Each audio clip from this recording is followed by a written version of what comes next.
So I had a friend who struggled with alcoholism most of his adult life. This friend had been in and out of rehab. He'd been to every medical professional he could find. He simply couldn't figure out a way to shake his addiction. In fact, he nearly died of alcohol poisoning at one point. When he was near rock bottom, he finally realized that he just hadn't told anyone in his life who was close to him what he was struggling with. In fact, he realized that he'd been deathly afraid of doing it. So when he was at that bottom point, he finally sat down with his brother and he told him what he'd been struggling with. Now the irony was his brother knew that and had knew it for years.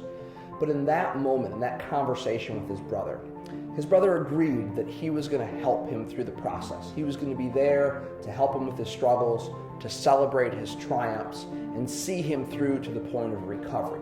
His brother became his accountability partner. And as my friend now tells me, who's been sober for the better part of 8 years, that was the turning point. That was the pivot. Once he finally told somebody who he loved and cared about in his life that he needed help, that support of that person being there for him was what made all the difference in the world. The doctors and the medical professionals still needed to be there, but it was that support of somebody close to him that was what helped get him to sobriety.